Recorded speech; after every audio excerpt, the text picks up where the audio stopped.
Most parents want to provide their kids an adequate diet, and this is, of course, very natural, and they don't want to um, experiment uh, with new habits.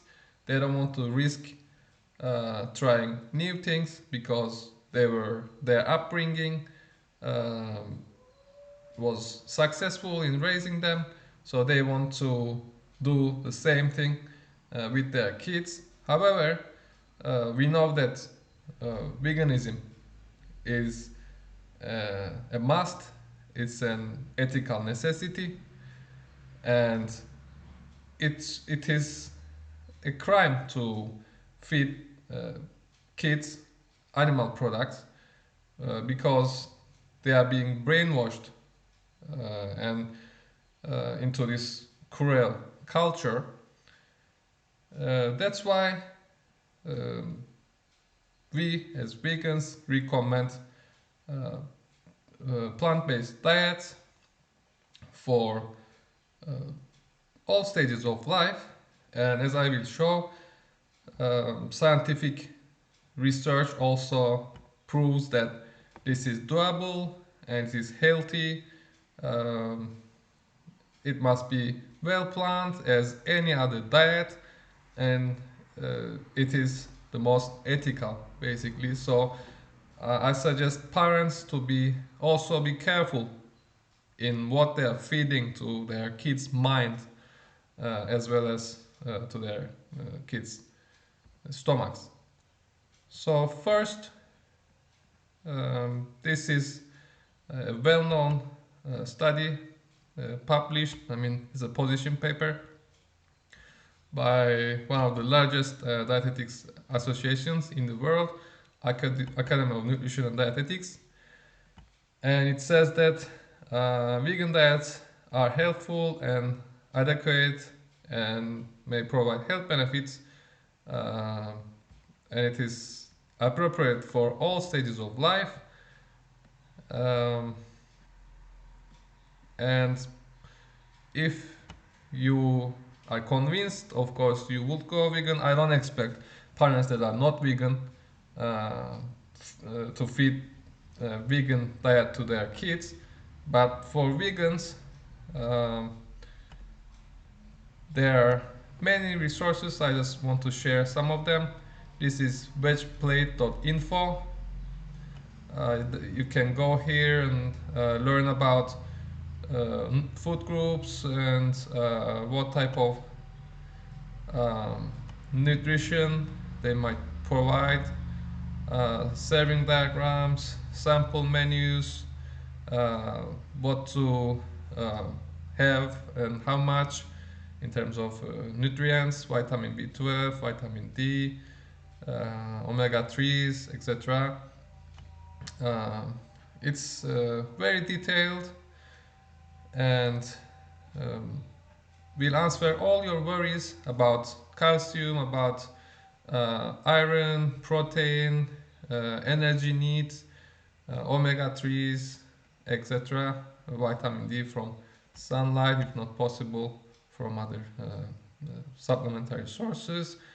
And um I can go through very quickly. Basically, it says that you need to feed infants um, because their stomachs are relatively smaller.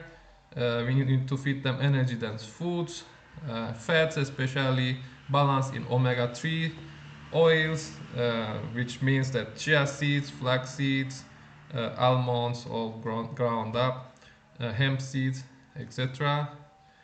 So, nuts and oily seeds are important. Fruits are important for um, vitamins, lots of vitamins there, vegetables and fruits.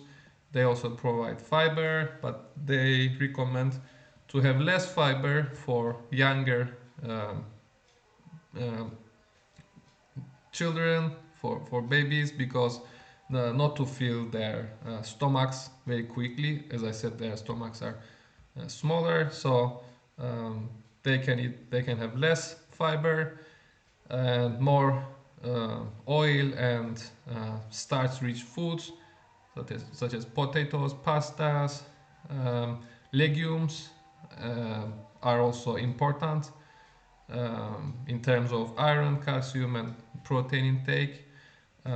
It even mentions that you should soak the beans at least 12 hours and discard the water and then cook the beans very well, etc. So such type of tips. Um, Another source might be this study, Vegan Nutrition for Mothers and Children, Practical Tools for Healthcare Providers. And you can go through this, and it just mentions about lots of stuff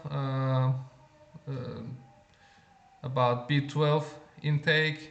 Also B12 is important, and usually it is supplied by supplements, either through the breast milk that the mother is taking, B12 supplements, or directly given to the infant or the child. Because nowadays, as we mentioned, vitamin B12 is produced by bacteria, and because we are disinfecting everything, cleaning everything too much, that there is not enough B12 left. Trace amounts were in the food that we were eating, and it was enough, but and the water that we were drinking. But right now we are disinfecting everything. That's why our B12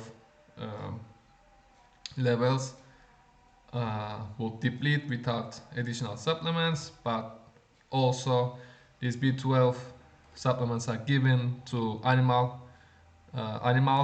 in the so-called livestock industry. So as you might guess, that animal products are not natural sources of vitamin B12 either. So supplementation is necessary.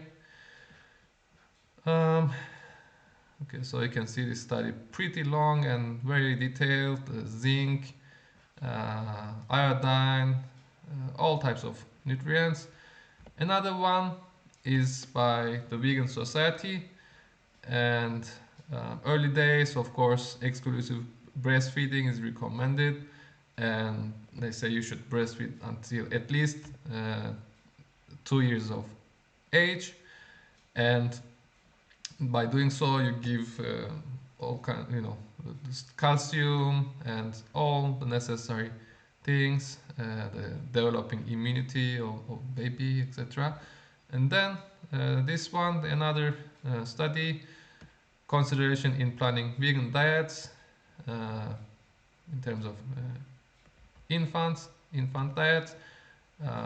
So you can read the abstract, and if you can have the study, the full study, the full text of the study, it also describes some example menus for children. And this is another one, vegan run runner eats, veganrunnereats.com. Just mention some example menus for kids to eat, and I am sure you can find many more resources. As I said, if you want, if you really care, if you're a really good person, compassionate person who want to do the right things, you will do these things. Not very difficult. It's pretty straightforward. If you just spend one day, let's say, reading all these things and managing, it's not difficult. Another source might be nutritionfacts.org, and this is also a very well-known website among vegans. You can check this one as well, and I hope you do the right thing and go vegan and raise vegan kids, because this is very necessary for the culture to produce compassionate, wise individuals rather than blind and destructive, selfish, egoistic, self-centered um, individuals that lack connections to the rest. So thank you very much for listening and have a nice day.